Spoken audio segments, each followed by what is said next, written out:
सवेसे परममङ्गलं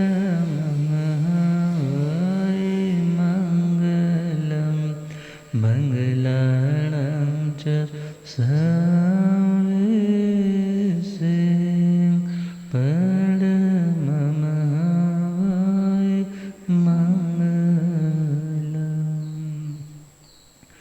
बोले पंच परमेष्ठि महामंत्र नवकार की जय।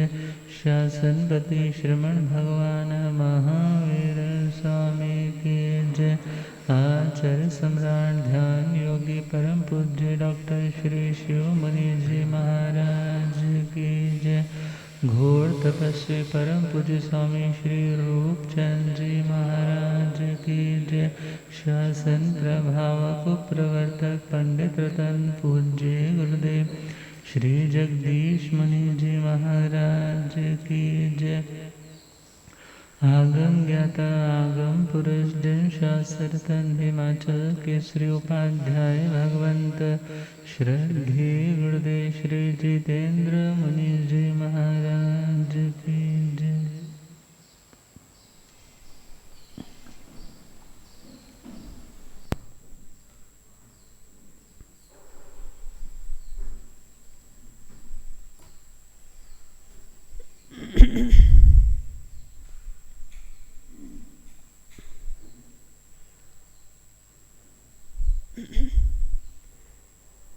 मिठी लगदी गुरां दी वाणी, मिठी लगदी गुरां दी वाणी, ओ वेले अमृत दे,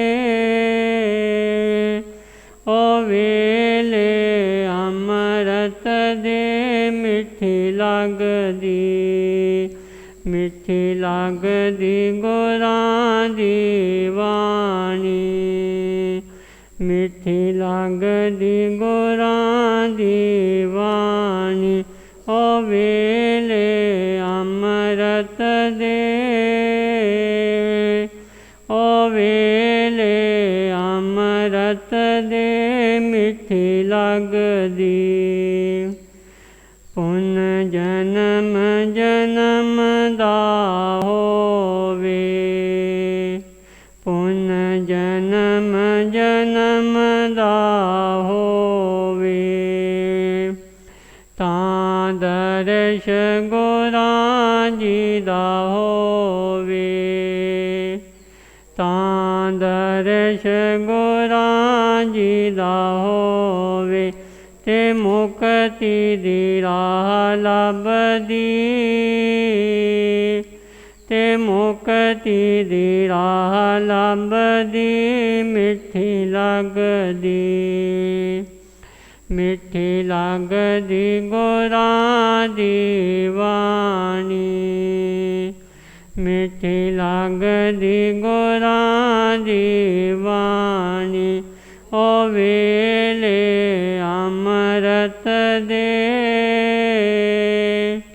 ओ वेले अमृत दे मिठी लगदी। जिन्हों ज्ञान अंदर हो जावे, जिन्हों ज्ञान अंदर हो जावे, ओनू दुख ना कदे भी सतावे, ओनू दुख ना कदे भी सतावे, के मिट जांदी भुख जगदी, के मिट जांदी भुख जगदी मिठी लगदी, मिठी लगदी गुरां दी वाणी, मिठी लगदी गुरां दी वाणी, ओ वेले अमृत दे, ओ वेले अमृत दे मिठी लगदी।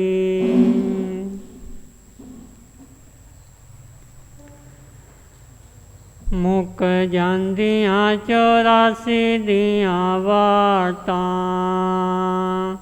ਮੁਕ ਜਾਂਦੀਆਂ 84 ਦੀਆਂ ਵਾਟਾਂ ਬੁਝ ਜਾਂਦੀਆਂ ਪਾਪ ਦੀਆਂ ਲਾਟਾਂ ਬੁਝ ਜਾਂਦੀਆਂ ਪਾਪ ਦੀਆਂ ਲਾਟਾਂ ਆਨੰਦ ਵਾਲੀ ਗੰਗਾ ਵਗਦੀ ਆਨੰਦ ਵਾਲੀ ਗੰਗਾ ਵਗਦੀ ਮਿੱਠੀ ਲੱਗਦੀ ਗੁਰਾਂ ਦੀ ਬਾਣੀ ਮਿੱਠੀ ਲੱਗਦੀ ਗੁਰਾਂ ਦੀ ਬਾਣੀ ਓ ਵੇਲੇ ਅੰਮ੍ਰਿਤ ਦੇ ਓ ਵੇਲੇ ਅੰਮ੍ਰਿਤ ਦੇ ਮਿੱਠੀ ਲੱਗਦੀ ਸੁਣ ਸੁਣ ਕੇ ਗੁਰਾਂ ਦੀ ਬਾਣੀ ਸੁਣ ਸੁਣ ਕੇ ਗੁਰਾਂ ਦੀ ਬਾਣੀ ਲੱਖਾਂ ਤਾਰਗੇ ਜਗਤ ਦੇ ਪ੍ਰਾਣੀ ਲੱਖਾਂ ਤਾਰਗੇ ਜਗਤ ਦੇ ਪ੍ਰਾਣੀ ਓ ਸੱਚੀ ਮੁੱਚੀ ਸੋ ਰੱਬ ਦੀ ਓ ਸੱਚੀ ਮੁੱਚੀ ਸੋ ਰੱਬ ਦੀ ਮਿੱਠੀ ਲੱਗਦੀ ਗੁਰਾਂ ਦੀ ਬਾਣੀ ਮਿੱਠੀ ਲੱਗਦੀ ਗੁਰਾਂ ਦੀ ਬਾਣੀ ਓ ਵੇਲੇ ਅੰਮ੍ਰਿਤ ਦੇ ਓ ਵੇਲੇ ਅੰਮ੍ਰਿਤ ਦੇ ਮਿੱਠੀ ਲੱਗਦੀ ਗੁਰਾਂ ਦੀ ਬਾਣੀ ਮਿੱਠੀ ਲੱਗਦੀ ਗੁਰਾਂ ਦੀ ਬਾਣੀ ਓ ਵੇਲੇ ਅੰਮ੍ਰਿਤ ਦੇ ਓ ਵੇਲੇ ਅੰਮ੍ਰਿਤ ਦੇ ਮਿੱਠੀ ਲੱਗਦੀ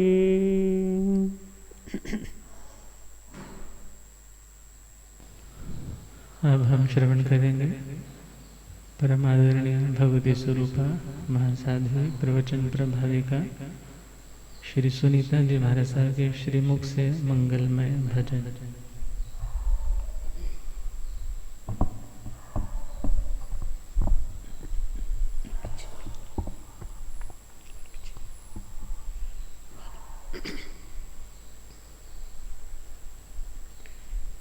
कर देओ दूर प्रभु जी कर देओ दूर प्रभु जी मेरे मन का अंधेरा है कर देओ दूर प्रभु जी मेरे मन का अंधेरा जब से तेरी लगन लगी जब से तेरी लगन लगी हुआ मन में सवेरा है जब से तेरी लगन लगी हुआ मन में सवेरा है कर देओ दूर प्रभु जी मेरे मन का अंधेरा है कई युग बीत गए आप से बिछुड़े हुए कई युग बीत गए आप से बिछुड़े हुए आन मिलो प्रभु जी आन मिलो प्रभु जी प्यार दिल में बथेरा है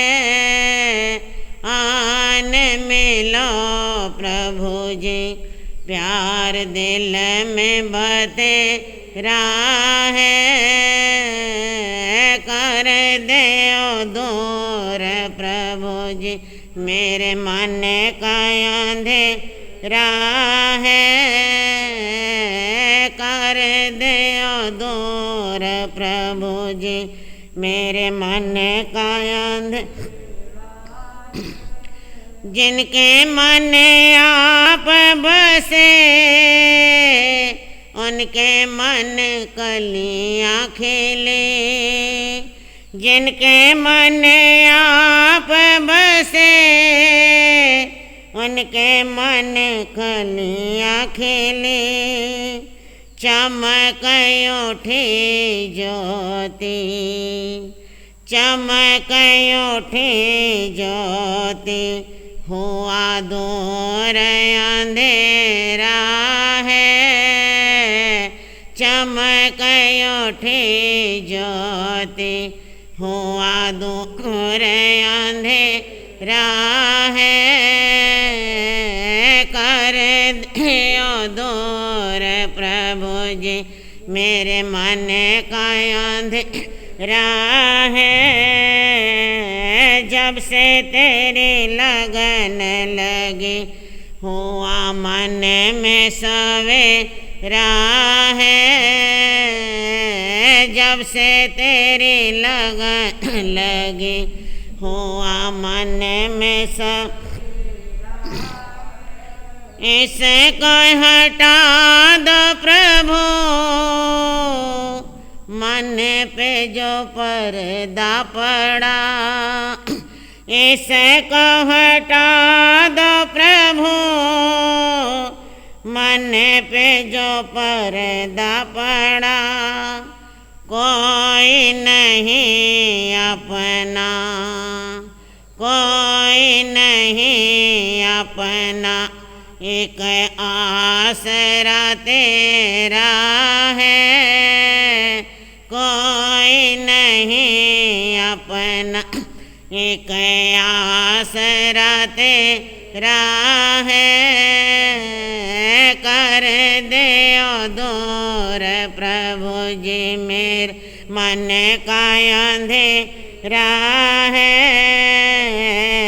कर दे दूर प्रभु जी मेरे मन का अंधेरा है इतना बता दो प्रभु मेरी मंजिल है कहाँ इतना बता दो प्रभु मेरी मंजिल है कहाँ भेज दो मुझको हो भेज दो मुझको जहाँ गुरुओं का डेरा है भेज दो मुझको जहाँ गुरुओं का डेरा है कर दो दूर प्रभु जी मेरे मन का अंधेरा है कर दे प्रभु जी मेरे मन का अंधेरा मुद्दतों दी आस लगे आन मिले गुरु जी मुद्दतों दी आस लगे आन मिले गुरु जी बड़ी किस्मत है मेरी बड़ी किस्मत है मेरी पाया दर्शन तेरा है बड़ी किस्मत है मेरी पाया दर्शन तेरा है कर दो दूर प्रभु जी मेरे मन का अंधेरा है कर दे दूर प्रभु जी मेरे मन अंधेरा है। जब से तेरी लगन लगी, जब से तेरी लगन लगी, हुआ मन में सवेरा है। जब से तेरी लगन लगी, हुआ मन में सवेरा है। कर दो दूर प्रभु जी मेरे मन का अंधेरा है।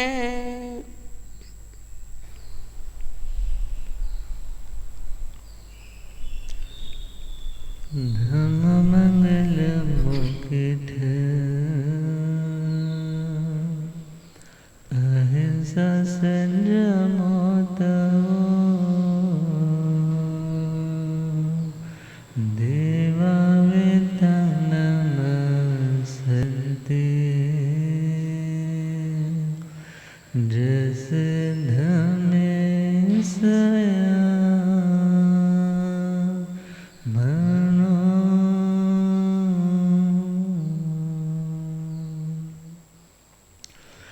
जे हाथ जोड़ गोरानो मेरी वंदना। जे हाथ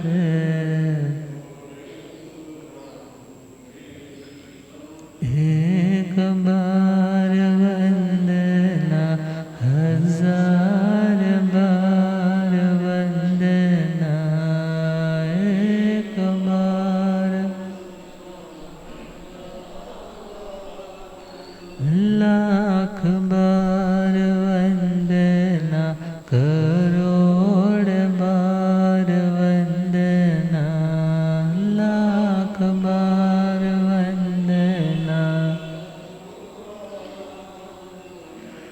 जे हाथ जोड़ गोरानो मेरी वंदना। जे जोड़ गोरानो डगमग डोले नैया मेरी। डगमग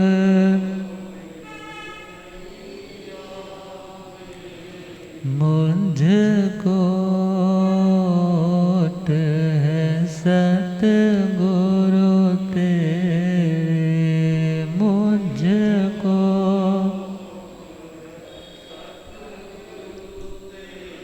जे आसा भवसागर पार लंघना। जे आसा भवसागर, जे हाथ जोड़ गोरानो मेरी वंदना। जे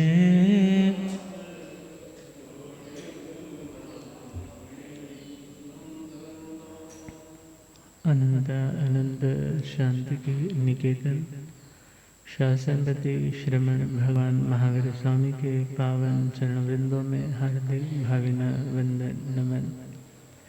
मेरे अंधेरे जीवन को रोशनी प्रदान करने वाले परम उपकारी आगम ज्ञान के भंडार आगम ज्ञाता आगम पुरुष जन शास्त्र रतन हिमाचल केसरी उपाध्याय भगवंत श्रद्धे गुरुदेव श्री जितेंद्र मुनि जी महाराज साहब के पावन चरण कमलों में हार्दिक भावना वंदन नमन।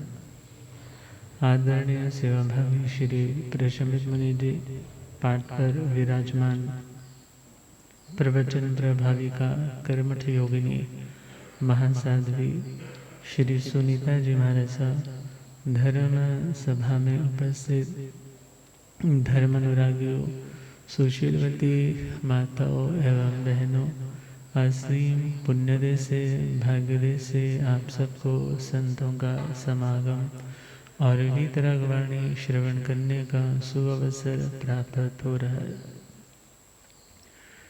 श्रवण कर रहे हैं श्रीमद् उत्तराधर्म सूत्र 29वां अध्याय सम्यक्त पराक्रम। बंधन बांधने में भी शक्ति लगती है और बंधन सुलझाने में भी शक्ति लगती है। बात बिगाड़ने में भी शक्ति लगती है और बात संभालने में कुछ ज़्यादा शक्ति लगती है। तो प्रभु ने आत्मा को संभालने में शक्ति का सदुपयोग करने की सलाह दी है और उसका चौथा स्टेप गुरु साधर्मिक की सेवा, गुरु और साधर्मी की सेवा। जस्ट हम पहले सेवा शब्द को ले। सेवा अर्थात सहयोग। सेवा का मतलब सहयोग। सामने वाला व्यक्ति ऑलरेडी किसी कार्य में जुड़ा हुआ है, युक्त है, नियुक्त है, ऑलरेडी कोई कार्य कर रहा है, उसका नाम है योग। वो किसी कार्य के साथ जुड़ा हुआ है, उसका कार्य शीघ्रता से हो जाए, आसानी से हो जाए, मेरे पास वक्त है, मेरे पास शक्ति है, तो उस वक्त और शक्ति को दूसरे के कार्य की शीघ्र संपूर्णता के लिए समर्पित कर देना। क्या कर देना?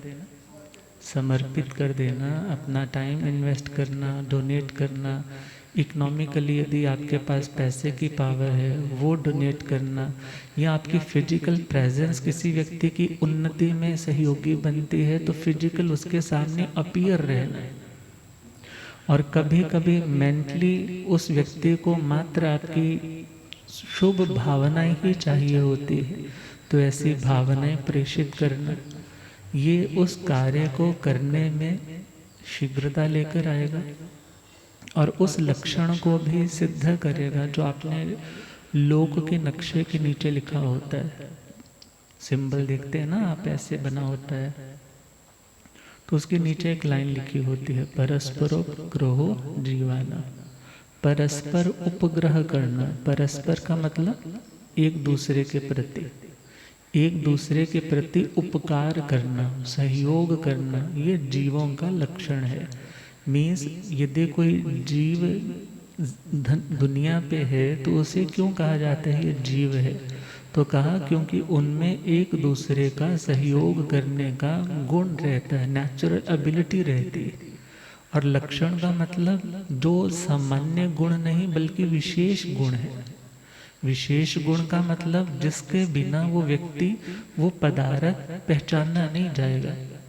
मीन्स यदि जीव की पहचान होती है तो वहाँ चेतना लक्षण तो हम बोलते ही हैं, जिसमें चेतना लक्षण है वो जीव है।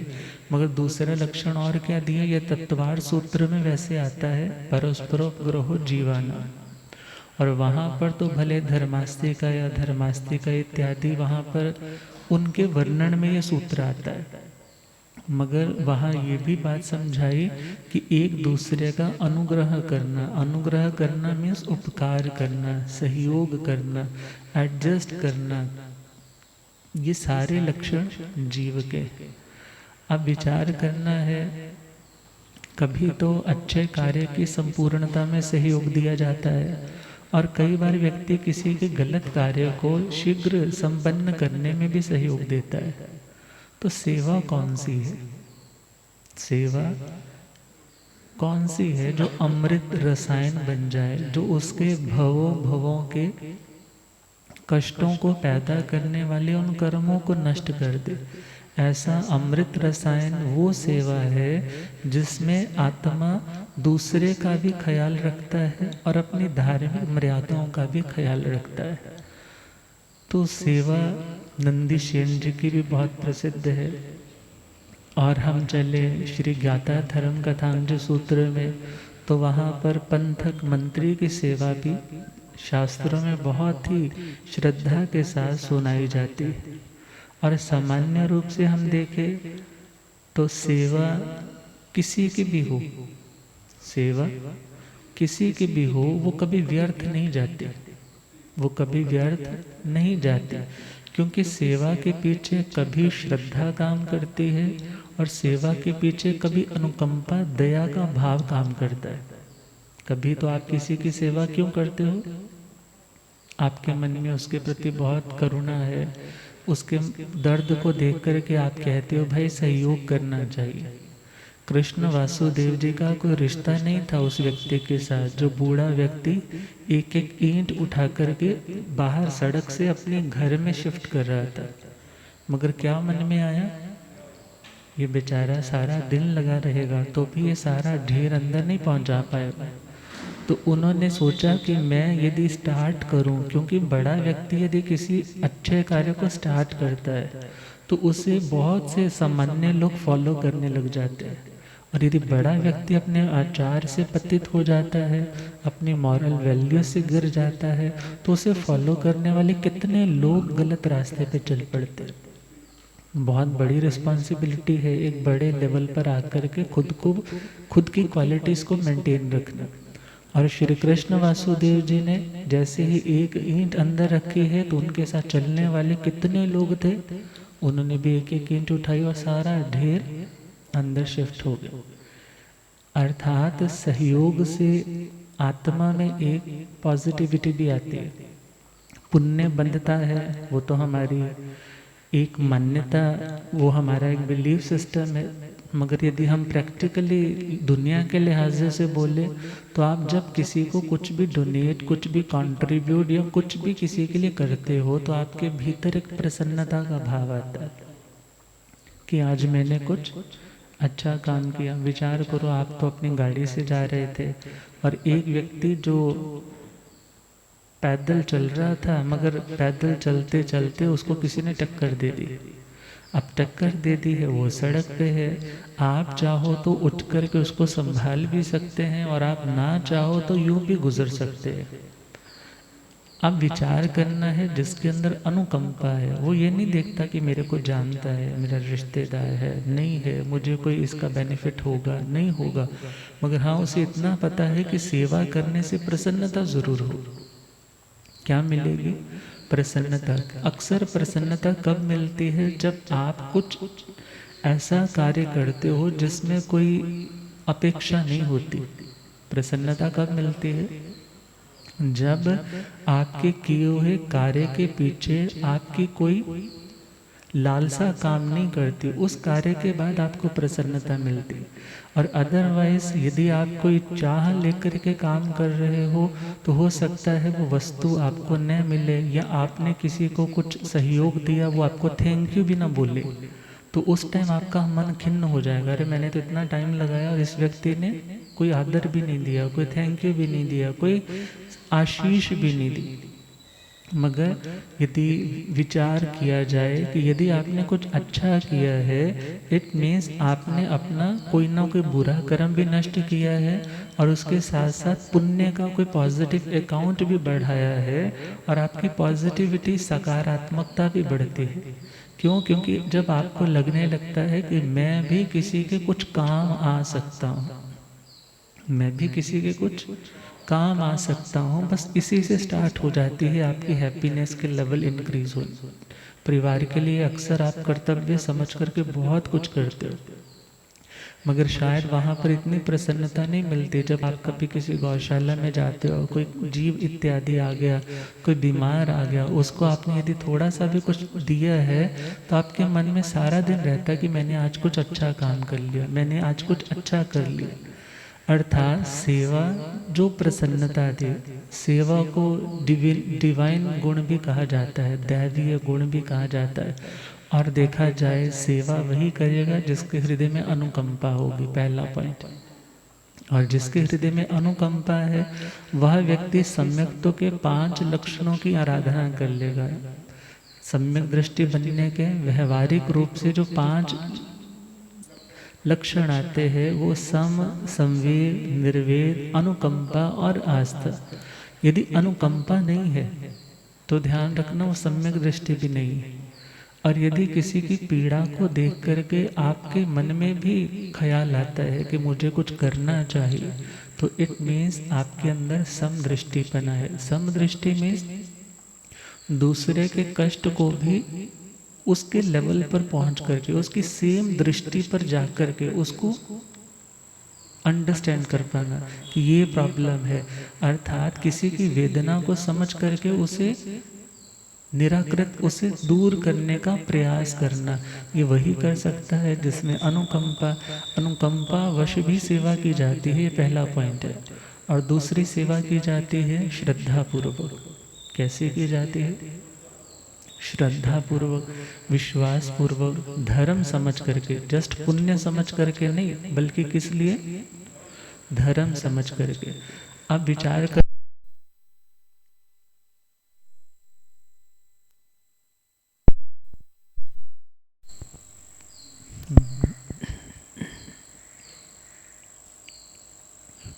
पुण्य से तो व्यक्ति, पुण्य से तो शुभ प्रकृति बांधेगा, मगर धर्म से पुण्य तो ऑटोमेटिकली आएगा, मगर उसके साथ जो अशुभ प्रकृतियां हैं, जो अशुद्ध, जो मलिनताएं हैं, उन मलिनताओं को भी वो व्यक्ति दूर करेगा।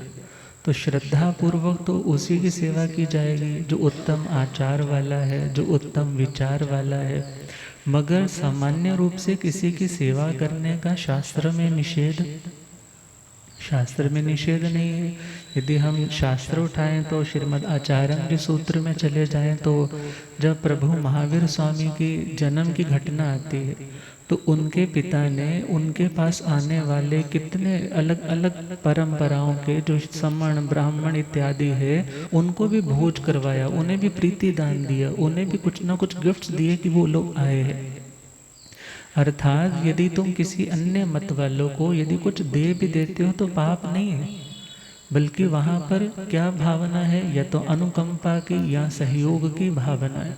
मगर हाँ, जब कर्मों की विशेष निर्जरा होगी, वो विशेष निर्जरा का कारण कौन है? जब उत्तम विचार वाले और उत्तम आचार वाली किसी आत्मा की साधना में तुम सहयोगी बनो। तो विचार करना है, सेवा, बहुत से लोग तो कह देते हैं ये कर्तव्य है, ये ड्यूटी है, करनी चाहिए, करनी होती है। मगर वास्तविक रूप से देखें तो जब वो कर्तव्य भी तुम्हें प्रेम में लेकर के चला जाए, अर्थात यदि कर्तव्य से प्रेम हो जाए तो वो सेवा बन जाती है, और यदि कर्तव्य समझ कर किया जाए तो वो बोझ बनता है। तुम उसको दूसरों में शिफ्ट करने की कोशिश करते हो, ये दूसरा कर ले, तीसरा कर ले, मेरा ही कर्तव्य थोड़ा है। मगर जब वही सेवा तुम्हें आनंद देने लगती है, उस आनंद का कारण होगा तुम वो सेवा प्रेम से कर रहे हो। कैसे कर रहे हो? और बहुत से लोग कह देते हैं कि सेवा करने से हमें क्या मिलेगा? क्या सेवा करने से सामने वाला खुश होकर के हमें वरदान देगा? तो वहाँ सिंपल सा समझना है, सेवा का सौभाग्य मिलना अपने आप में वरदान है। सेवा का सौभाग्य मिलना ये अपने आप में वरदान है। पंजाबी में एक लाइन आती है, सेवा कर दे मुक्ति नहीं हो। सेवा कर दे मुक्ति नहीं हो, ना करो तो रुकदी नहीं हो। हाँ, तुम सोचो कि अब मैं नहीं करूँगा इनकी सेवा, बस बहुत हो गया। तो याद रखना, जो व्यक्ति who knows the value of service, जो जानता है कि सेवा का ये फल है, तो वह व्यक्ति जो सौभाग्यशाली है, जिसकी दृष्टि शुद्ध है, भावना निर्मल है, तो वो उस मिले हुए मौके को अपने हाथ से कभी जाने नहीं देगा, बल्कि दुर्भाग्य तो अपना होगा जो हम उस मिले हुए सेवा के मौके को छोड़ दें। तो शास्त्रों की ओर चले तो शास्त्रों में सेवा को तीर्थंकर गोत्र बांधने का भी कारण बताया जाता है। तो इसका पॉइंट देखा जाए तो इस सेवा का महत्व बहुत ज़्यादा है, इसीलिए इसी बात की रेपिटेशन 2 बार आ चुकी है।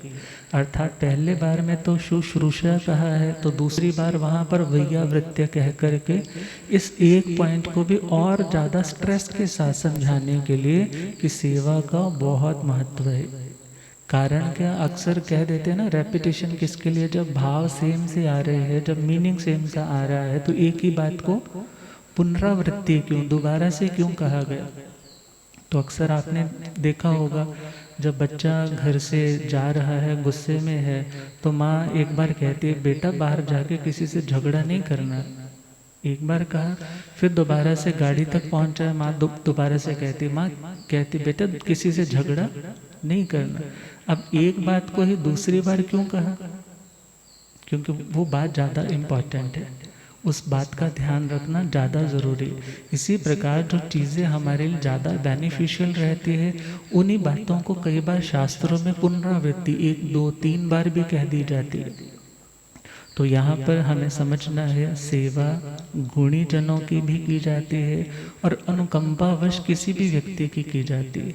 और तभी तो मेरी भावना में आता है, गुणी जनों को देख हृदय में मेरे प्रेम उमड़ आवे, बने जहाँ तक उनकी सेवा करके यह मन सुख पावे। हो नहीं कृतज्ञ कभी मैं, द्रोह न मेरे उर आवे, गुण ग्रहण का भाव रहे नित दृष्टि पर जावे, जिसने रंग द्वेष काम देख जीते सब जग जान लिया, जिसने रंग द्वेष काम देख सब जग। तो वहाँ पर भी क्या समझाया? पंडित जुगल किशोर जी की रचना और आगमों का निचोड़ है। कहा गुणी जनों को, यदि किसी में कोई अच्छी क्वालिटीज़ है ना, तो उन्हें देख करके मेरे में ईर्ष्या ना आए, मैं कमियां निकालने के लिए ना वहाँ पर बैठ जाऊँ, बल्कि उनके गुणों को देख करके मेरे मन में प्रेम उमड़े, मेरे मन में ये आए कि देखो इसने कितनी साधना की, इसमें ये गुण डेवलप हो चुके हैं। और बने जहाँ तक उनकी सेवा जितना पॉसिबल हो सके, बने जहाँ तक मीन्स जितना संभव हो सके मैं ऐसे लोगों की सेवा करूं, और सेवा करके ये मन सुख पावे। मीन्स सेवा कार्य तब संपन्न होगा जब हम किसी के गुणों को देखेंगे। सेवा कब कर पाओगे तुम किसी की? जब गुणों को देखोगे। गुणों को देखोगे तो प्रेम आएगा, गुणों को देखोगे तो क्या आएगा? जब प्रेम आएगा तो याद रखना, जहाँ प्रेम है वहाँ भक्ति है, जहाँ भक्ति है वहाँ समर्पण है, जहाँ भक्ति है वहाँ समर्पण है, और जहाँ समर्पण है, जहाँ प्रेम है, वहाँ सेवा ऑटोमेटिकली आ जाती है। वहाँ सेवा सहयोग करने का भाव ऑटोमेटिकली आ जाता है। और जब तुम सेवा करते हो तो सेवा का आउटपुट क्या है? ये मन सुख पावे, अर्थात इस मन को प्रसन्नता मिलती, शांति मिलती, अंदर से उसे लगता कि हाँ आज मैंने कुछ अच्छा काम किया। तो भगवान का भी कहना कि तुम यदि गुरु और सहधर्मियों की सेवा करते हो, उससे तुम्हारा मोक्ष का मार्ग खुलता है। मोक्ष का मार्ग, उस मार्ग में आने वाले जितने विघ्न है, कांटे हैं, वो निकल जाते हैं। तुम स्मूथली अपने मोक्ष तक पहुंच सकते हो। किसके बल से? सेवा के बल से। और जिस आत्मा को सेवा का अवसर मिले और वो आत्मा यदि सेवा को धर्म समझ करके करे, तो ध्यान देना वो आत्मा छोटी छोटी जगह पर छोटे छोटे कार्य को भी जब तपस्या समझ करके, कर्म निर्जरा समझ करके करता है, तो उस आत्मा को उस क्रिया में भी धर्म दिखाई देता है। आप विचार करो, अन्य मतों में सेवा का बहुत प्रचलन है, शायद उतना सेवा का प्रचलन वैसा जैन समाज में नहीं है। हाँ, तपस्याओं में और अन्य क्षेत्रों में आप लोगों की जो लेवल्स हैं वो बहुत अच्छे हैं, ऊपर हैं, स्कोर्स अच्छे हैं, मगर जब सेवा की बात आती है तो वहाँ पर आप विचार कीजिए, आपका आसन ही हो तो आपका आसन बिछाने के लिए भी, आसन यदि बिछा लिया है तो वहीं छोड़कर जाएंगे, चेयर्स रखे हैं तो नहीं जी, जिस सर्वेंट की यहाँ ड्यूटी है, सेवादार है, वही करेगा, हम नहीं करेंगे। Why not? हम क्यों नहीं करेंगे? क्योंकि हमारे कर्म तो सामायिक से कटेंगे, हमारे कर्म तो तपस्या से ही कटेंगे, हमारे कर्म इस सेवा से नहीं कटेंगे। मगर विचार करना है, सेवा का मतलब सहयोग। सेवा का मतलब, तुम जब किसी भी कार्य में सहयोग करते हो और उसे यत्न से करते हो, कैसे करते हो? यत्न से, विवेक से, धैर्य से, प्रसन्नता से, प्रेम से करते हो, तो वो कार्य भी तुम्हें आत्म शुद्धि देने लग जाता है, कर्म की निर्जरा देने लग जाता है। बहुत बार कई साधु जी महाराज कह देते हैं कि जो व्यक्ति गोचरी पे साथ जाता है उसे बेले का फल मिलता है। कितना फल मिलता है? अब गोचरी पे साथ जाना भी सेवा है, गोचरी पे साथ जाना भी क्या है? सेवा है।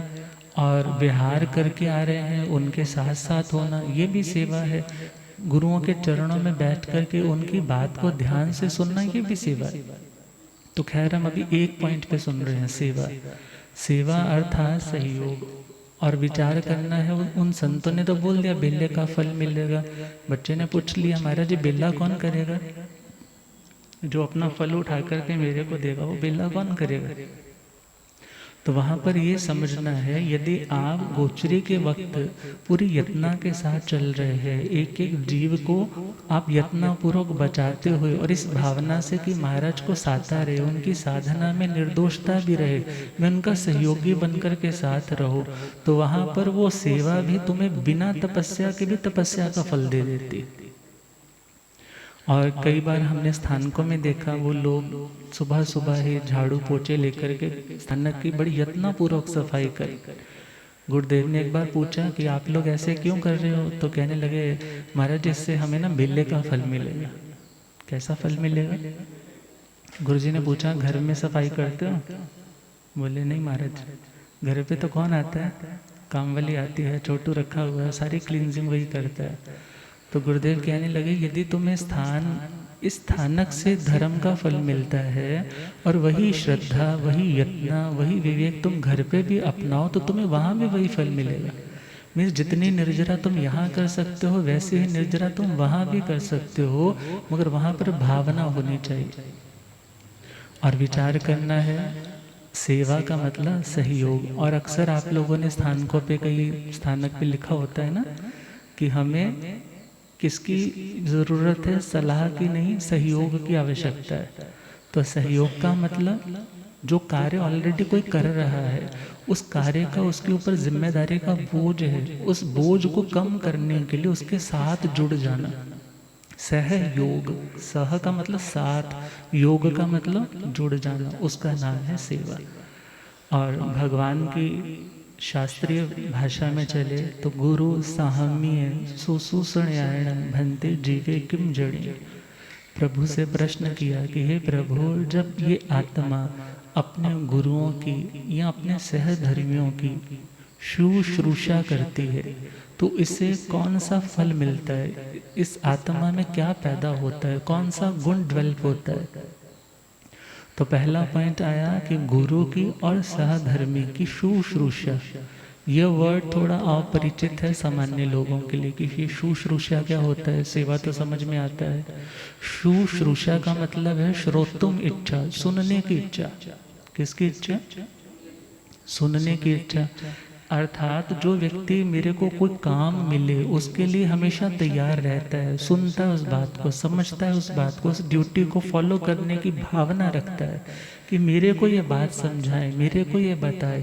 मगर शुश्रूषा कौन कर पाएगा, उनकी बात सुन कौन पाएगा? जो व्यक्ति समीप रहेगा।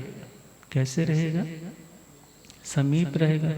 समीप रहेगा तो सुन पाएगा, और यदि समीप नहीं रहेगा तो सुन। ये एक पॉइंट हुआ, द्रव्य से समीप होना। मगर दूसरा पॉइंट है जो ज़्यादा इम्पोर्टेंट है, वो है भावों से समीप होना। भावों से समीप होना मीन्स उस व्यक्ति के दिल के करीब होना। दिल के करीब होना मतलब उसके प्रति आप भावनाओं से जुड़े हुए हो, भले तुम फिजिकली दूर भी हो, मगर उनकी बात को सुनने के लिए हमेशा तैयार हो कि यदि उन्हें कभी कोई ज़रूरत पड़े तो मुझे कहे, किसी और को नहीं कहे। किसको कहे? मुझे कहे, अर्थात उनकी आज्ञा को सुनने के लिए जो हमेशा तैयार रहता है। किसी सेवा की ड्यूटी मेरी लगे, इस बात को सुनने के लिए जो तैयार रहता है, इस शब्द को क्या कहा जाता है? शुश्रूषा। क्या कहा जाता है? और दूसरा, आपकी भाषा में इसको ये भी कह सकते हैं, सुनने की इच्छा। सुनने की इच्छा मतलब जैसे कहते हैं ना, तू मेरे से अब सुनेगा, बोलते हैं लाइन, तू मेरे से अब सुनेगा। सुनेगा मतलब चिढ़के खाएगा, मेरी डांट सुनेगा। अर्थात जो कुछ गलती हो जाए तो वो भी उनकी डांट सुनने की भी इच्छा, अर्थात उसके लिए भी तैयार रहता है कि नहीं, मैं सुनूंगा। यदि मेरे में कोई गलती है तो मैं आपकी बात को सुनूंगा। यदि आप मेरे को नहीं अंडरस्टैंड कर पा रहे, आपके मन में कोई दुविधा है, तो भी मैं आपकी बात को शांति धैर्य पूर्वक बैठ करके सुनूंगा। बल्कि ये नहीं है कि मैं समस्या को और उलझाता जाऊं और दूरियां बनाता जाऊं। अर्थात गुरु और सहधर्मी की सेवा। सेवा हम स्लैंग वर्ड बोल रहे हैं कि जो सेवा कॉमनली बोला जाता है, मगर शास्त्रीय शब्द कौन सा है? शुश्रूषा। शास्त्रीय शब्द कौन सा है? शुश्रूषा। और ध्यान रखना है, जब हमने बोला परस्परोपग्रहो जीवानाम, एक दूसरे का सहयोग देना क्या है? जीवों का लक्षण है। तो ध्यान देना है, दुनिया में 3 तरह की पर्सनैलिटीज होती है, 3 तरह के लोग होते हैं। एक ऐसे होते हैं जो डिपेंडेंट होते हैं। कैसे होते हैं? दूसरे पे आश्रित होते हैं। बचपन में हम सब कैसे थे? डिपेंडेंट थे। हमने यदि कुछ खाना है, पीना है, कुछ भी हो जाए, हम दूसरे पे आश्रित हैं, उन्होंने ही करवाना है। हमें कुछ भी करना उस टाइम आता था? नहीं आता था। कपड़े खराब भी हो जाए तो कपड़े भी चेंज नहीं कर सकते थे। उठना चाहे तो उठ नहीं पाते थे। करवट लेना चाहे तो प्रॉपरली करवट नहीं ले पाते थे। खड़े होना चाहे तो खड़े नहीं हो सकते थे। मगर किसके सहयोग से? दूसरे के सहयोग से ये सारे कार्य करते थे। मीन्स वो कंडीशन हमारी डिपेंडेंट की थी। मगर टाइम आने पर व्यक्ति जब अधिकार संपन्न, शक्ति संपन्न हो जाता है, तो वही व्यक्ति फिर इंडिपेंडेंट होने लग जाता है। गुरुदेव पधारे। हो रब मेरा सतगुरु बन के आया मैनू,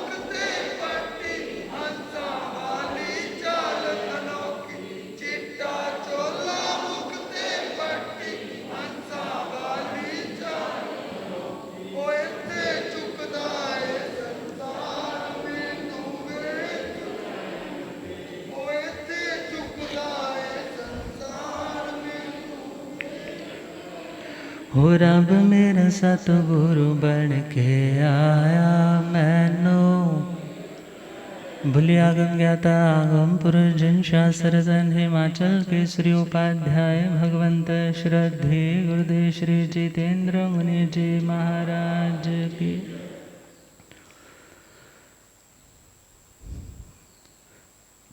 तो शब्द है शुश्रूषा, सुनने की इच्छा। अर्थात यदि अपने गुरु की बात को सुनने के लिए हम तैयार हैं, मगर दुनिया में अक्सर क्या होता है, व्यक्ति गुरु की तो सुन लेता है मगर दूसरों की, सहधर्मियों की नहीं सुनता। और दुनिया में अक्सर गुरु की सेवा करने के लिए तो सारे तैयार होते हैं, मगर अपने गुरु भाइयों की सेवा करने के लिए तैयार कोई कोई होता है। तो भगवान ने यहाँ दोनों शब्द उठाए, गुरु भी और सहधर्मी भी। गुरु का मतलब जो हमारे ज्ञान के अंधेरे को दूर करने में सहयोग देते, हमारी जिंदगी को नैतिकता के मार्ग पर जो अग्रसर करते, जो हमारी आत्मा का जो अंतिम लक्ष्य है उसकी पहचान करवाते हैं और उस पर चलने का संभल भी देते। मगर इसी के साथ साथ सहधर्मी है। गुरु तो हो गए सारे आचार्य उपाध्याय जिनसे सीखा जाएगा, मगर सहधर्मी जो साथ वाले संत हैं वो दीक्षा पर्याय में बड़े भी हो सकते हैं और छोटे भी हो सकते हैं।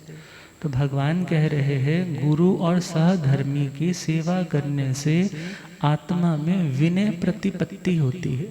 विनय प्रतिपत्ति मीन्स वो आत्मा विनय गुण में परफेक्ट होने लग जाता है। उस व्यक्ति में विनय गुण, विनय का मतलब यहाँ आचार्य है।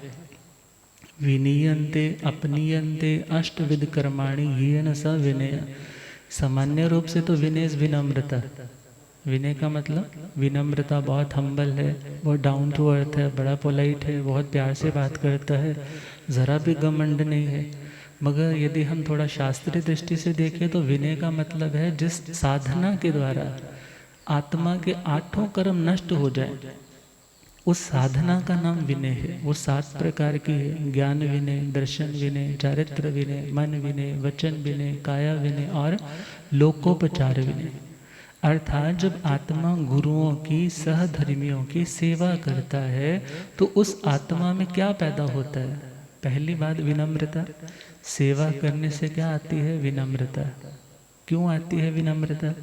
कितना सुनना पड़ता है। सेवा करने के बावजूद भी सामने वाला जब हमारी गलतियां निकालने लग जाए और यदि उस टाइम हम शांत रहने लग जाए तो हमारे कषायों में मंदता आने लग जाती है और व्यक्ति का जो अभिमान है वो भी कम होता है। और याद रखना, जो व्यक्ति अभिमानी है वो सेवा नहीं कर सकता। अभिमानी व्यक्ति सेवा नहीं कर सकता और जो सेवा करने वाला है उसका अभिमान धीरे धीरे कमज़ोर पड़ते पड़ते नष्ट होने लग जाता है।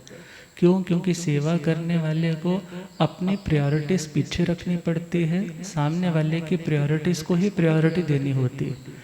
अर्थात सामने वाले को जो चाहिए उसकी इच्छाओं का, आवश्यकताओं का ध्यान रखा जाता है, अपनी इच्छाओं का, अपनी आकांक्षाओं का त्याग करना होता है।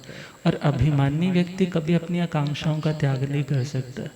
अर्थात जो व्यक्ति सैक्रिफाइस कर रहा है उसके सैक्रिफाइस के पीछे कारण कौन बनता है? उस व्यक्ति की सेवा की भावना की मुझे सेवा करनी है। आज यदि मैं किसी को सहयोग दूंगा तो एक दुनिया का ही सच है कि मैं किसी का सहयोग करूंगा तो कल को मेरा भी कोई सहयोग करेगा। तो 3 टर्म्स है ना, एक डिपेंडेंट, दूसरी इंडिपेंडेंट। व्यक्ति कहता है कि नाउ आई एम इंडिपेंडेंट, मैं अपने आप कर लूँगा, मुझे किसी के सहयोग की आवश्यकता नहीं है। मगर ध्यान देना है, व्यक्ति कितना भी कहे कि मेरे को किसी की आवश्यकता नहीं, वो लेवल तो है सिद्ध परमात्मा का। वो लेवल कौन सा है? सिद्ध परमात्मा का। मगर उससे पूर्व के लेवल्स में तो विचार किया जाए तो गृहस्थियों की भी आवश्यकता है और शिष्यों की भी आवश्यकता है। अर्थात एक सहयोग के माध्यम से ही दुनिया चलती है, भले वो आपकी दुनिया हो, भले साधु की दुनिया हो। अतः हे आत्मा, सेवा वरदान है अपने आप में। सेवा से मुझे कोई वरदान मिलेगा ऐसी भावना से सेवा नहीं करनी। सेवा से मेरी जिंदगी में विनय आएगी। विनय का मतलब उत्तम आचार के दरवाजे खुलेंगे और इस विनय से आगे और क्या डेवलप होता है इसके बारे में भी चर्चा करेंगे। मगर पहला पॉइंट, शुश्रूषा किनकी? गुरु की और सहधर्मी। आपके लिए गुरु कौन है? आपके लिए गुरु कौन है? आपके लिए तो गुरु, एक गुरु तो वो जिन्होंने आपकी जिंदगी में श्रद्धा का अंकुर जागृत करने में अपना सहयोग दिया। आपके भीतर जो सम्यक्त्व का भाव, जो अपना आत्म भाव है वो अंकुरित हो सके वैसे सदुपदेश दिया। भले वो अपने जीवन के माध्यम से उपदेश दिया हो, भले उन्होंने कुछ ऐसा सुना करके उपदेश दिया। अर्थात एक तो गुरु वो हो गए और उसी तरह की साधना करने वाले जितने भी साधु साध्वी वर्ग है वो सभी के सभी गृहस्थियों के लिए क्या है? गुरु स्थानीय। और सहधर्मी उनके लिए कौन है? जो आपके श्रावक और श्राविकाएं, उनमें से कोई मार्गानुसारी हो सकता है, कोई दर्शन श्रावक है, कोई प्रतिमाधारी श्रावक है। तो ऐसे श्रावकों के लिए क्या है? सहधर्मी, अर्थात उनकी सेवा के लिए भी तैयार रहना। उन्हें यदि किसी चीज़ की आवश्यकता पड़े तो उसके लिए भी तैयार रहना। मगर पहला पॉइंट किसका कहा? गुरु का। सेकंड पॉइंट किसका कहा? किसका कहा? सहधर्मी का। तभी तो क्या कहा जाता है? बिना गुरा देना के सहने छुड़ौनी जिंदड़ी, बिना गुरा देना के सहने छुड़ौनी जिंदड़ी, लखा दुखड़े तेक है निमाड़ी जिंदड़ी, लखा दुखड़े तेक है निमाड़ी। ओ साथी जूंदे आंदे सब कोई मोया दा नहीं, साथी जूंदे आंदे सब कोई मोया दा नहीं, कोई मोया दा ता इत्थे बुढ़े होया दा नहीं, कोई मोया दा ता इत्थे बुढ़े होया दा नहीं। यार हसदिया दे सब कोई रोया दा नहीं, यार हसदिया दे सब कोई रोया दा नहीं। फिर केड़ी गल्लों पोलिया रुलानी जिंदड़ी, फिर केड़ी गल्लों पोलिया रुलानी, लखा दुखड़े ते एक है निमाड़ी जिंदड़ी, लखा दुखड़े ते एक है। अर्थात बहुत बार व्यक्ति को जो समाधान दुनिया के रिश्तेदारों से नहीं मिलते, और उस समय उसकी आत्मा को शांति देने के लिए गुरुओं का एक सानिध्य ही काफ़ी हो जाता है। तो सबसे पहला नंबर रखा गुरु का, और उसके बाद सेकंड नंबर किसका रखा? सहधर्मी।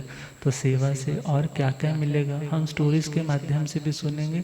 जस्ट फिलॉसफी नहीं रहेगी, मगर उस फिलॉसफी को इजीली कैसे समझना है उसके ऊपर भी हम प्रैक्टिकली चलेंगे। तो इन्हीं शुभ मंगल भावनाओं के साथ हम गुरुदेव कृपा करें। ओम शांति।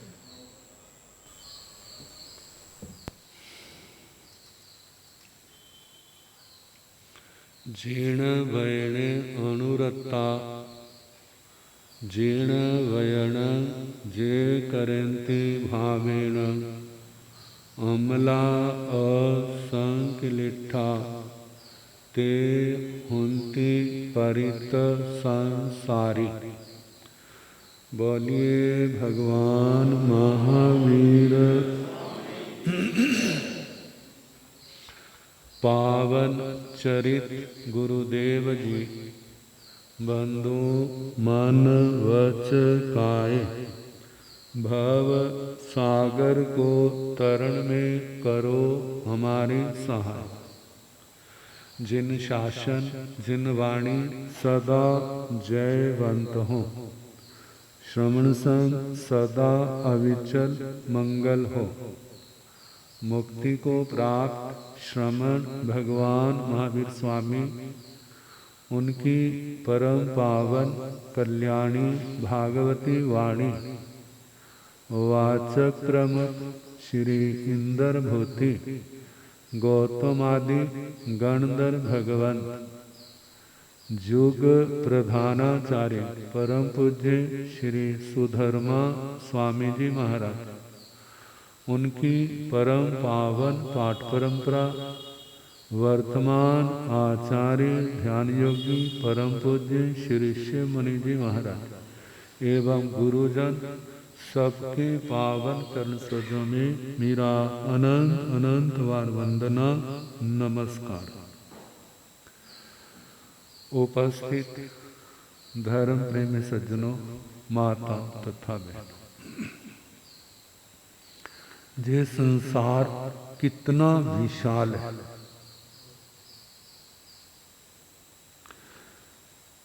एक सामान्य व्यक्ति तो क्या, आज के युग का विशिष्ट व्यक्ति भी इसकी कल्पना नहीं कर सकता। इतना विशाल इस संसार के अंदर जो 4 भागों में बंटा है, नरक, त्रयंच, मनुष्य और देव, इनमें सबसे ज्यादा विस्तार विशाल वो त्रयंचों का संसार है।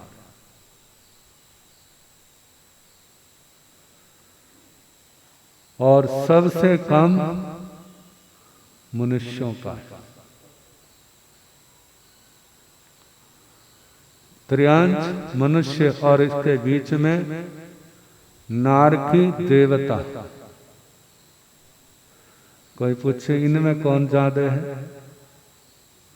नारकी ज्यादा है, देव देवियां ज्यादा है। देव देवियां ज्यादा है, देव देवियां ज्यादा है। और नारकी क्या है? थोड़े। किनकी अपेक्षा? देव देवियों की अपेक्षा। मनुष्य 2 प्रकार के हैं। एक है गर्वज और एक है समूर्छम, जो मनुष्यों के अशुचि पदार्थों के अंदर पैदा होते हैं। उनकी तो संख्या असंख्यात, जिसकी हम कल्पना भी नहीं कर सकते। वो हमारी दृष्टि का विषय नहीं है। भगवान ने उनके संसार का वर्णन किया है, भगवान ने बताया है, इसलिए हम उसको मानते। बताया है और कहा जहां जहां ऐसे जीवों का विस्तार है वहां पर विवेक रखना। सारे जीव जीना चाहते हैं, चाहे छोटा हो चाहे बड़ा हो। क्या छोटे लोगों को ही मौत का भय लगता है, बड़ों को नहीं लगता? देखा जाए तो छोटों से ज्यादा बड़ों को लगता है। क्यों? अरे इतना कुछ इकट्ठा किया है, सबको छोड़ के जाना पड़ेगा, आगे पता नहीं क्या होगा। आज तो राजे महाराजे हैं, आज तो सेठ सेठानियां हैं, बड़े बड़े स्थान हैं, लेकिन कल को क्या होगा? क्योंकि ये छोटे बड़े स्थान जो है ना, सारे पुण्य पाप के ऊपर अधीन है। आज पुण्य है तो महाराजा है, और पुण्य खत्म हो गया तो फिर क्या होगा? कहते एक संत कथा कर रहे थे, तो गांव का वातावरण था, स्थान था, तो उनके ध्यान बाहर गया, तो क्या देखा? भैंसों का झुंड जा रहा है। कहते देखो वो क्या जा रहा है? कहते भैंसें जा रही हैं। कहते एक बात बताऊं आपको? कहते क्या महाराज? कहते पिछले जन्म में सारी सेठानियां थी। क्या थी जे? सेठानियां थी। अब क्या बनी हुई? क्यों बनी है? किसने बनाया? वो कर्म किसने किए? कर्म ने तो बनाया, लेकिन कर्म किए किसने? जिन्होंने भोगों की दलदल में फंस करके अपने पुण्य की संपत्ति को खत्म कर दिया। और भोगों को भोगने से कोई पुण्य थोड़ा बनता है। क्या बनता है? पाप की कालक इकट्ठी होती है, और वो काली कालक जो है उनको कहाँ ले जाती है? जहां तो फिर भी भूख की भी व्यवस्था है, प्यास की भी व्यवस्था है, गर्मी की भी है, सर्दी की भी है। यदि नरकों में चला गया तो वहां पर कौन बचाने आएगा? कौन पानी पिलाने आएगा? कौन रोटी देगा? क्या दशा होगी? कितना भय होगा? हर समय भय के कारण से रोम खड़े होंगे रोमांचित, पता नहीं कब किसने आके दबोच लेना है, कब मेरा क्या है चटनी बना देनी, कोई पता नहीं। कहा जे सारे का सारा खेल किसका है? पुण्य और पाप का। और इस पुण्य और पाप को करने वाला कौन है? जे आत्मा ही तो है। कहा जीवन में एक पाप ऐसे है जिनको हम छोड़ सकते हैं, एक पाप ऐसे है जिनको हम छोड़ सकते हैं, और एक पाप ऐसे है आप लोग उसको छोड़ नहीं सकते। कहा पाप से छुटकारा पाना भी तो आसान नहीं है, लेकिन कहा है जहां नुकसान होता है तो कोई ऐसा काम कर लो जो आने वाले में जब पाप का फल आएगा तो तुम्हारा सहयोगी भी बन जाए, कोई उस समय तुम्हारा सहयोगी बन जाए। मानो किसी को कैंसर की तकलीफ या कोई ऐसी बड़ी तकलीफ हो गई है, उसको भोगनी तो खुद को ही होगी, लेकिन किसी ने सेवा की है, किसी की सेवा की है, पुण्य कमाया है, कोई नियम व्रत पाला है, चाहे वह नियम व्रत झूठ बोलने का त्याग, चोरी का त्याग, मांसाहार का त्याग, अंडों का त्याग, शराब का नशीली चीजों का त्याग, चोरी का त्याग, ब्रह्मचर्य की धारणा, पूर्ण ब्रह्मचर्य, पूर्ण नहीं तो स्वदार संतोष, स्वपति संतोष, ऐसे नियम धारण किए हैं। पूर्ण नहीं तो तिथियों का, अमावस्या का, पूर्णमासी का, पर्वों का, पर्युषणों का, चौमासे का, नवरात्र आते हैं, ऐसे ओली तप आता है, ऐसे दिन साल के निकाल करके वो क्या करता है? ब्रह्मचर्य का अभ्यास करता है, क्रोध के ऊपर कंट्रोल करता है, मान के ऊपर निम के रहता है, किसी से छल कपट नहीं करता, किसी को धोखा नहीं देता, किसी की संपत्ति पर ललचाता नहीं। ये सारे का सारा क्या है? पाप को काटने वाले हैं और पुण्य को बढ़ाने वाले। किसी कोई दुखी है उसकी सेवा कर देता है, उसका सहयोग दे देता है।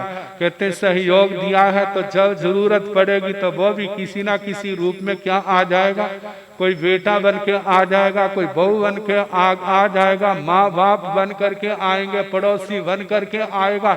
यदि हमने किसी को दिया होगा तो हजारों हाथ हमारी ओर बढ़ जाएंगे, और यदि हमने दूसरों के हाथ काटे हैं तो कौन आएगा?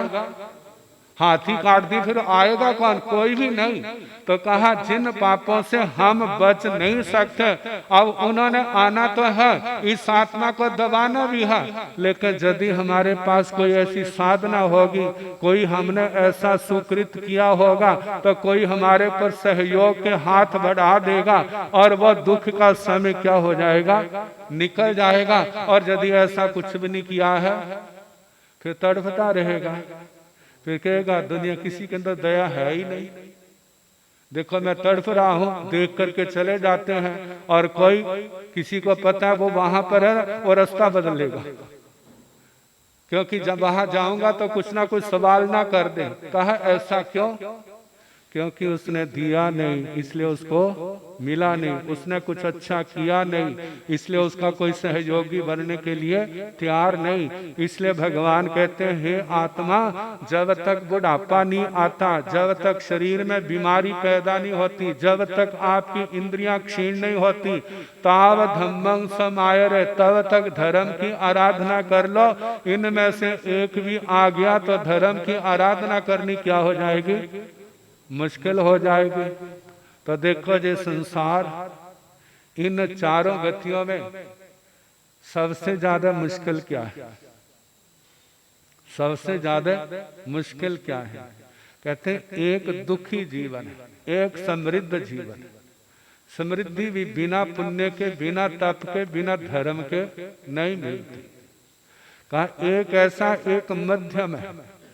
कहा है एक का महत्व धन दौलत की दृष्टि से, वैभव की दृष्टि से है, और एक का महत्व इसलिए है कि वो स्थान है जहाँ पर धन दौलत तो इतना नहीं होगा, लेकिन वहाँ पर जिस कारण से दुनिया का वैभव मिलता है वो काम कर सकते।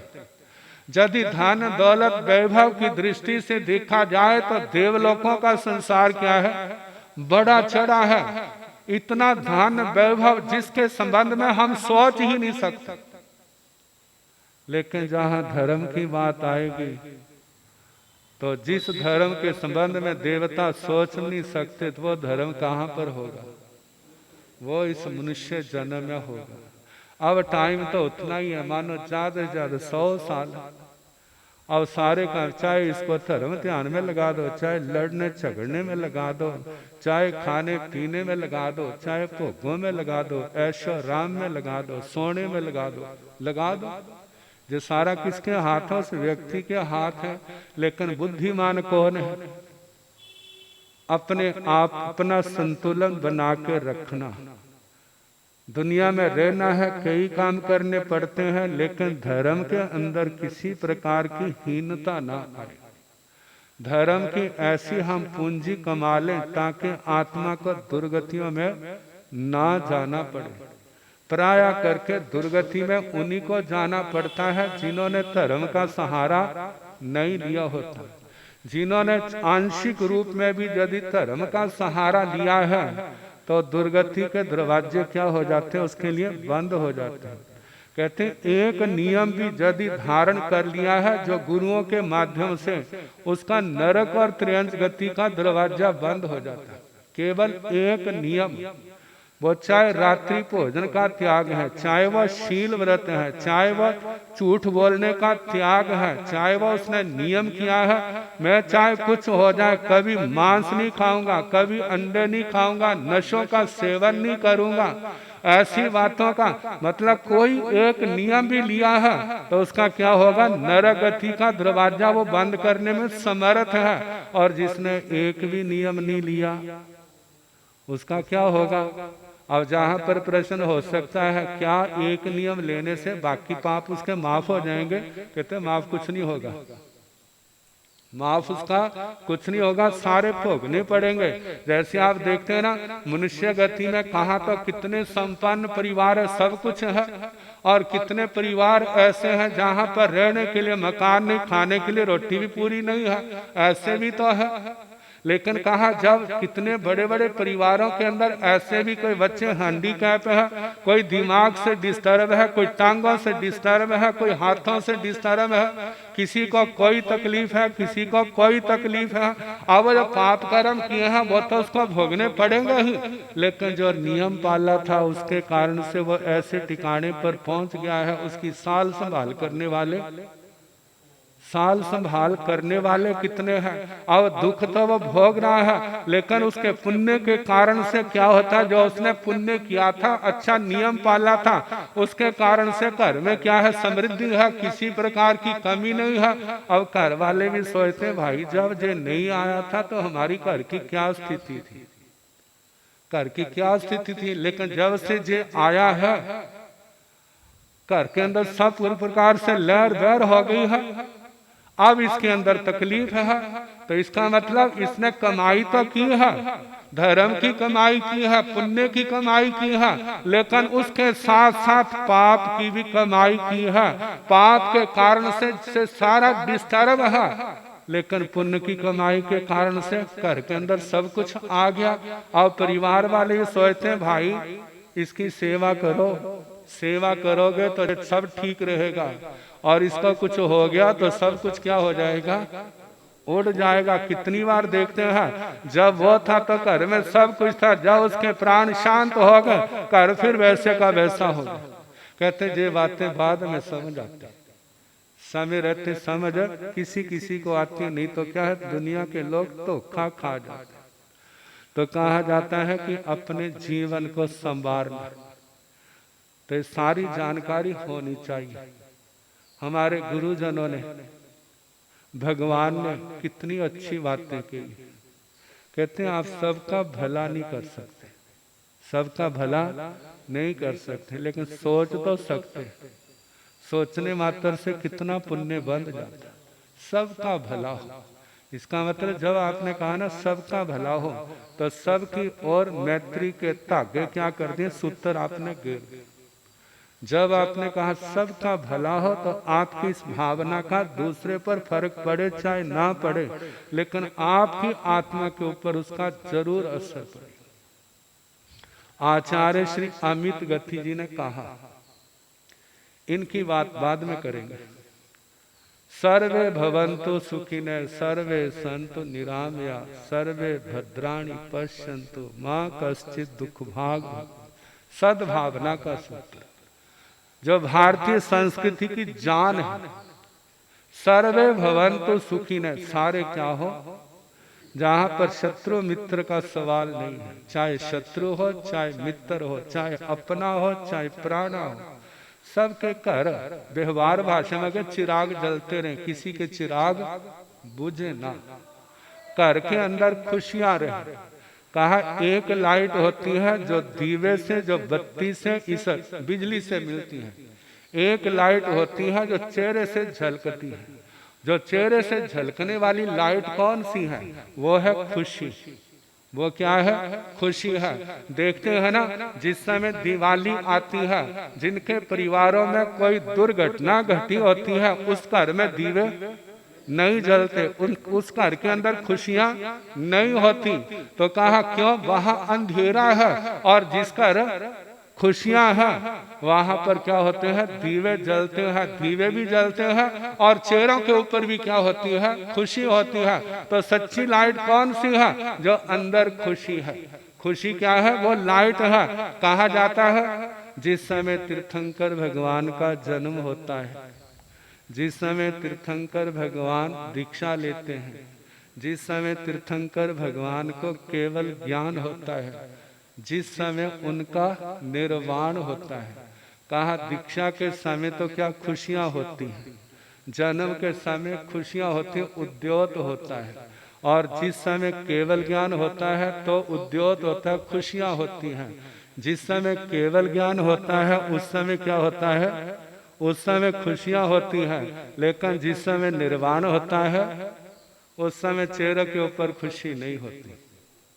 उस समय चेहरे के ऊपर खुशी नहीं होती। जिस समय पूर्वों का ज्ञान उसका विच्छेद हो जाता है तब भी चेहरे के ऊपर खुशी नहीं होती। जिस समय इन भरत इरावत क्षेत्रों में धर्म का लोप हो जाता है तो उस समय भी खुशी नहीं होती। सोचने वाले सोचते निराशा, अब हमें ज्ञान कौन देगा? अब तीर्थंकर भगवान के कहाँ दर्शन करेंगे? पूर्वों की इतनी गहन चर्चाएं कहाँ सुनेंगे? अब हमें धर्म कहां से प्राप्त होगा? ये क्या है? अंधकार। अंधकार का मतलब ये नहीं है कि ग्रहण लगा है तो चारों ओर अंधेरा हो गया। अंधकार का मतलब उदासी, खुशी का खत्म हो जाना। तो कहा जाता है सर्वे भवन्तु सुखिनः, चाहे कोई अपना मित्र हो, चाहे कोई शत्रु हो, अपना पराया कोई नहीं, सबके घरों में क्या हो? खुशियां हो। कहा जो खुशियों की भावना ऐसी है जो व्यक्ति के बैर विरोध को खत्म करने वाली होती है। जानते हैं जहां पर बैर विरोध होता है वहां पर चैन की नींद नहीं आती, और जहां पर बैर विरोध नहीं होता वहां पर आराम से नींद आती है, कोई चिंता दिमाग पर नहीं होती। तो कहा जे सद्भावना हम अपने अंदर पैदा करें। सर्वे भवन्तु सुखिनः, जितने दुनिया के लोग हैं वो सारे क्या हो? सुखी हो। सर्वे भवन्तु निरामया, सारे क्या हो? निरोगी हो, कोई दुखी ना हो।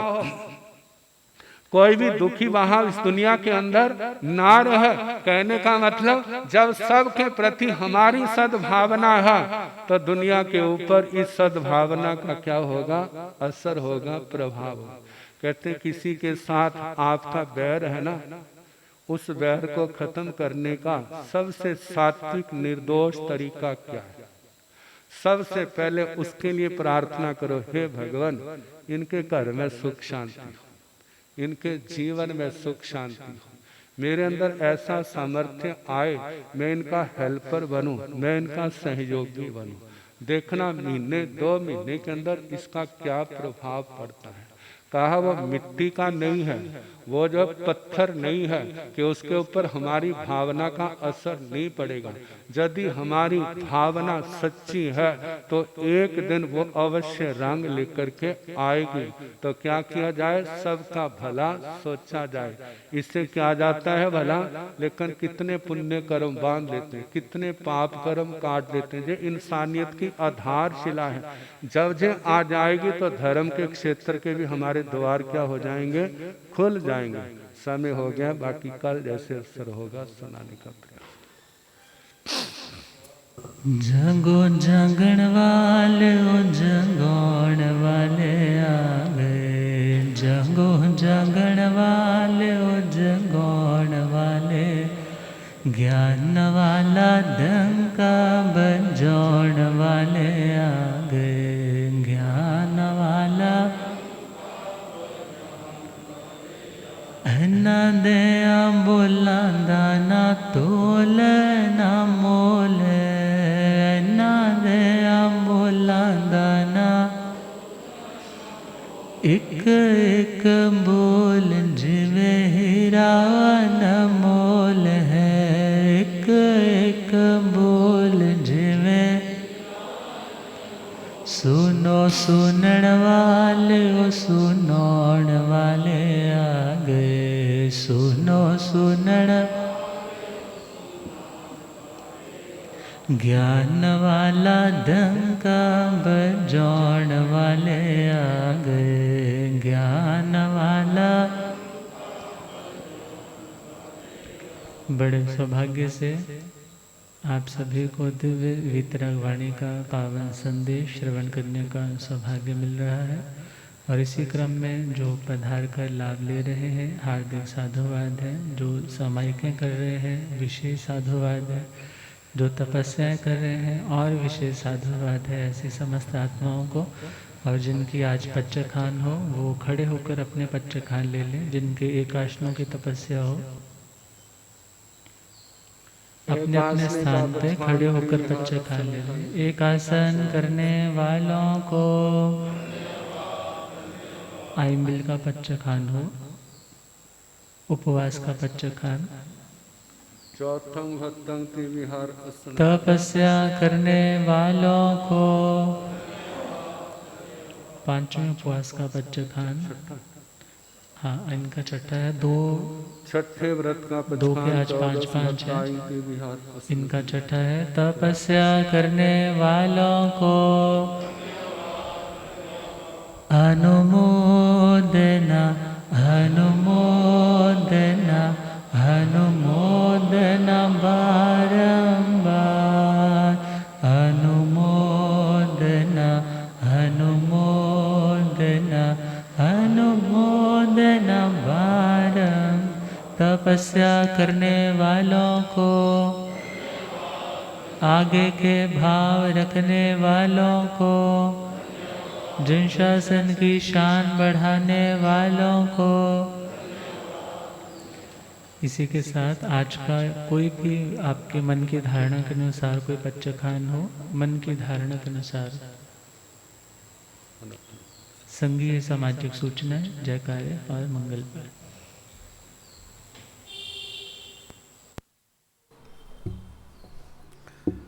बोल श्रमण भगवान महावीर स्वामी की जय। महान जोगी महान तपस्वी स्वामी श्री रूपचंद जी महाराज की जय। जैन धर्म की जय। परम श्रद्धे परम पूज्य शासन प्रभावक उप प्रवर्तक पंडित रतन श्री जगदीश मुनि जी महाराज की रतनमाला के अनमोल रतन, आगम ज्ञाता आगम पुरुष, जिन शासन रतन, हिमाचल केसरी उपाध्याय भगवान श्री जितेंद्र मुनि जी महाराज, तप श्रोमणी अदस्य भाभी श्री रमन मुनि जी महाराज, संयम की पूर्व राधिका महासाध्वी यशवी जी महाराज की शिष्या, कर्मठ जोगनी प्रचंड भाविका महासाध्वी सुनीता जी महासाहित, सभी गुरुवंतों के पावन पितर चरण कमलों में बंदा नमस्कार के उपरांत सभी भाई बहनों को सादर जय निंदर। रूपनगरी जगराओं की बहुत ही जबरदस्त पुण्यवाणी है कि तप संयम ज्ञान के धनी गुरुदेवों की पावन कृपा हम पर बरस रही है। गुरु भगवंत अपनी करुणा से, अपनी ज्ञान की गंगा से सभी का कल्याण कर रहे हैं। समूह शरण लगा हुआ है, तपस्वी भी अपनी आत्मा को निखार रहे हैं। सभी के लिए, तपस्वियों के लिए अनुमोदना और जिन शासन से यही प्रार्थना है कि वो सभी तपस्वी अपने लक्ष्य को प्राप्त करें। बाहर से जो पुण्यशाली श्रावक श्रावकें पधारे हैं उनका भी हार्दिक स्वागत है, अभिनंदन है। उनके नाश्ते भोजन की व्यवस्था सामने पाशे में है, अवश्य ग्रहण करें। आप सभी गुरुवंतों को बंदा नमस्कार करेंगे 3 बार। मथेन बंदामी मथेन बंदामी मथेन बंदामी। अब गुरुदेव जयकारी और मंगल पाठ की कृपा करेंगे। धन्यवाद। बोलिए शासनपति श्रवण भगवान महावीर। आचार्य सम्राट परम पूज्य श्री आत्माराम जी, आचार्य सम्राट परम पूज्य श्री आनंद ऋषि जी महाराज की, आचार्य सम्राट परम पूज्य श्री देवेंद्र मुनि जी, वर्तमान आचार्य सम्राट ध्यान योगी परम पूज्य डॉक्टर श्री शिव मुनि जी, घोर तपस्वी परम पूज्य स्वामी श्री रूपचंद जी, गणावच्छेदर परम पूज्य स्वामी श्री लालचंद जी, गणावच्छेदर परम पूज्य स्वामी श्री गोकुल चंद जी महाराज, चारित्र चूड़ामणि परम पूज्य स्वामी श्री नेकचंद जी, शासन प्रभाव को प्रवर्तक पंडित रतन पूज्य गुरुदेव श्री जगदीश मुनि जी, आगम ज्ञाता आगम पुरुष जन शासन रतन हिमाचल के श्री उपाध्याय भगवंत श्रद्धे गुरुदेव श्री जितेंद्र मुनि जी, उग्र तपस्वी आदर्श भवित शिरोमणि श्रद्धे गुरुदेव श्री रमण मुनि जी, जैन धर्म की जय, सभी साधु सत्यों की मंगल।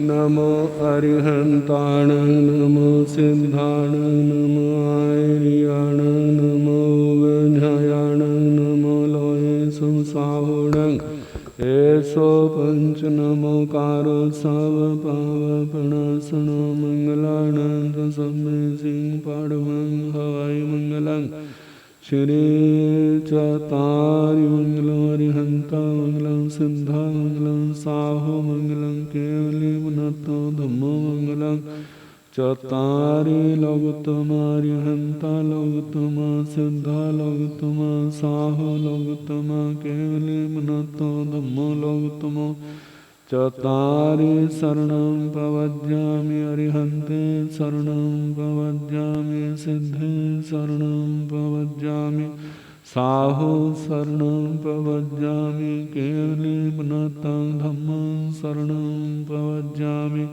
चार शरण सुख करने दुख करने मंगल करने और शरणाने कोय जो भव प्राणी आश्चर्य अक्षय अमर।